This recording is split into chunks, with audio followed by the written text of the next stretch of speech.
శ్యామ్లా గారి గురించి చెప్పాలంటే అంటే ఆవిడ చాలా ఎవరమ్మా? యాక్టివ్గా ఉన్నారు. ఎవరు?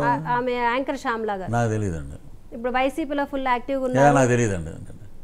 అసలు స్థాయి ఇది లేని వాళ్ళతో నేను మాట్లాడను. ఓకే, రోజా గారి గురించి చెప్పాలంటే ఆవిడ గురించి కూడా ఆవిడ అయిపోయింది అది కథ. ఇప్పుడు చచ్చిపోయిన భావనలు ఎన్నిసార్లు కొడతారండి? ఇంకా రోజా గారి గురించి, శ్యామల గారి గురించి ఏంటి అసలు? ఎవరు వాళ్ళు? ప్రజలు ఎన్నుకున్నారు, ఎమ్మెల్యేలు అయ్యారు, తర్వాత ఏదో అయ్యింది, తర్వాత ఏదో ఏది పడితే అది మాట్లాడతారు. వాళ్ళ గురించి కూడా మేము మాట్లాడితే ఇంకేముంది? అంతే అంటారా? సో అలాగే 2029లో వైసీపీ అధిష్టానం మళ్ళా నేను పవర్లోకి వస్తాను, ప్రతి ఒక్కరిని రప్ప ఆడిస్తానంటూ ఏదో చెప్తున్నారు. మొన్న అల్లు అర్జున్ గారు మాట్లాడుతుంటే నేను చూశాను. తగ్గేదేలే అమ్మోరు సాక్షిగా అనేది సినిమాలో బాగుంటాయండి. రప్ప అని ఆడించారు. నిజ జీవితంలోకి వచ్చినప్పుడు ప్రజలు ఎవరిని రప్పాడిస్తారు 2029లో చూద్దాం. కానీ జగన్ని మాత్రం బాగా ట్రోల్ చేస్తున్నారు సార్. రప్ప చంపడం అంటూ జగన్కే తెలుసు అని అంటున్నారు. ప్రైమ్ నేను సాక్షిగా చెప్తున్నాను మీకు.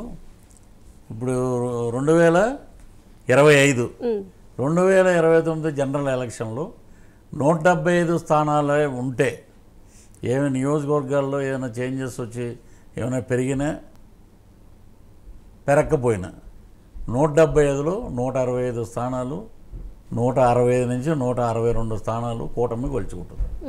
పక్క రికార్డ్ చేసి పెట్టుకుని ఆ రోజు చేసుకోవచ్చు.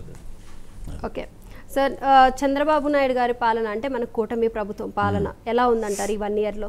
బాగుందమ్మా. అభివృద్ధి పథకం వైపు బాగా అభివృద్ధి ఈ రోజున అమరావతిలో చూస్తే చాలామంది మాట్లాడతారు కదా, రఫ్ అనేది అన్నారు. మీరు వెళ్ళి చూస్తే అమరావతి ఇలా ఉందా, అమరావతి ఇంత బ్రహ్మాండంగా డెవలప్ అవుతుందా, ఇంకో 2 ఏళ్ళు అయితే బ్రహ్మాండంగా మహానగరం అయిపోద్ది. ఇప్పుడు ఒక్కటి చిన్న లాజిక్ ఒకటి మాడతాం. అమరావతి చుట్టుపక్కల ఉన్న మహిళలందరూ ఏమన్నారు మొన్న ఈ మధ్య వాళ్ళు? భారతిరెడ్డి గారి గురించి ఒక మాట అనిల్ మాట్లాడినందుకు లోపలేశారు. మరి అంత చుట్టుపక్కల ఉన్న మహిళలందరినీ నీచంగా ఇది వేశ్య రాజధాని అని అన్నారు. మరి అప్పుడైనా మాట్లాడాలిగా. పార్టీలకు అతీతంగా అందరూ ఖండించారు ఇలాంటి మాటలు తప్పు అని. వీళ్ళు ఏంటంటే కంట్రోల్ తప్పినప్పుడు ఏది పడితే అది మాట్లాడేస్తుంటారు. అంటే ఇప్పుడు మీరు అన్నారు కదా సార్, ఒక ప్రముఖ ఛానల్ అయ్యుండి ఆయన ఒక మాజీ సీఎంగా ఉన్నారు. అమరావతి రైతులని, అమరావతి మహిళల్ని వేశ్యలు అనడం కరెక్టే అంటారా? కరెక్ట్. చాలా అన్నారుగా లేడీస్. ఎవరు మాకు ఏం మాట్లాడకపోయినా మేము వెళ్ళి చెప్పు తీసి కొట్టేస్తూ ఉన్నారు.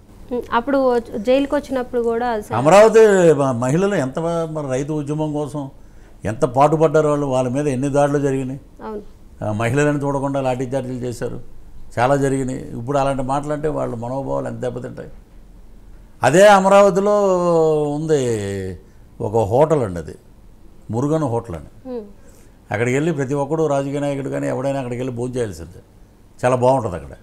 అమరావతి మహిళలు మొన్న మేము వెళ్ళినప్పుడు కూడా మేము భోజనం చేస్తుంటే ఇలాంటి దుర్భాషలు మాట్లాడేవాళ్ళు జీవితకాలం ఎవడూ పైకి రాడండి.